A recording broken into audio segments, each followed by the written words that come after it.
Smaller vessels like dinghies are not required to have bow lights, red and green, or a stern light. Instead, U.S. Coast Guard requirements are for a 360-degree white light. So when you're operating your dinghy in the harbor at night, you don't get run over or people can see you, and it makes it safer. So we put this on our dinghy about 1.5 years ago, but now we got to replace it. Let me show you what we got going on. The original design, we bolted just a fiberglass pole to the transom and put a little solar yard light on it. They're $1.25, $1.50, and they work great. They don't last forever, but they're cheap. We just put a little tape up there so it don't bounce off. But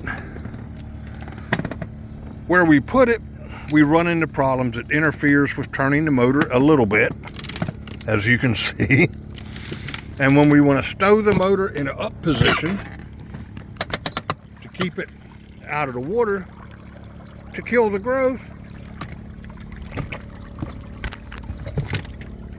it's in the way of that also. So we've come up with a new design, and we'll show that to you. Our new design for our dinghy light, we've got a piece of 1-inch ID tubing that we're going to use these U-bolts to bolt to the transom on the inside.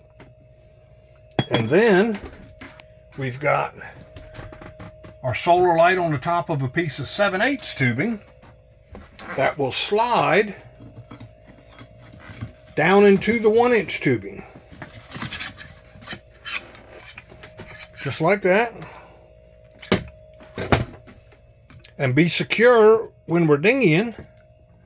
And we'll have a light, but when we get back to the boat and when we want to swing our motor up, you can take the light off, lay it down in the dinghy, and there'll be nothing in the way of putting the motor at rest out of the water.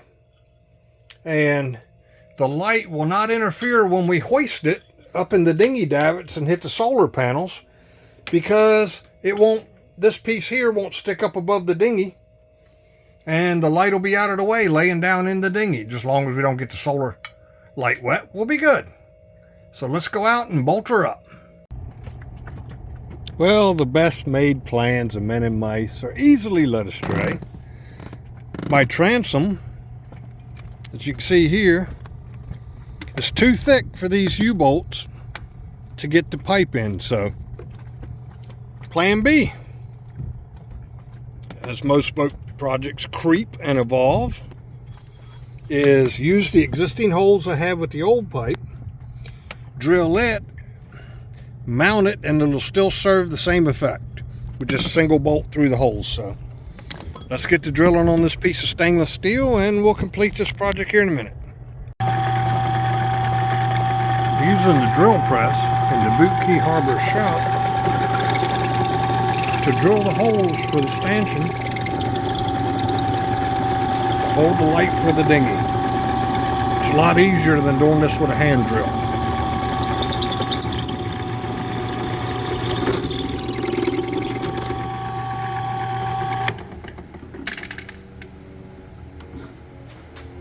And then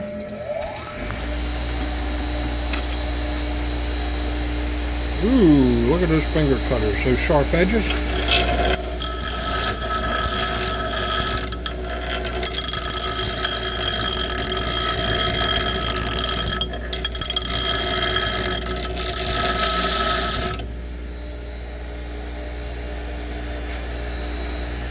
That'll work.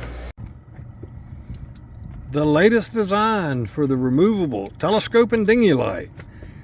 We've got this drilled out on the drill press up at the shop. We got some stainless steel hardware, some big flat washers, got them coated with butyl tape, so when we bolt them up, we're not worried about water getting in the boat. What we're trying to do is keep water from getting in the plywood that makes up the transom, because it'll rot that out. So let me get this bolted on and see how she looks. There she is, all installed. You can see the butyl tape.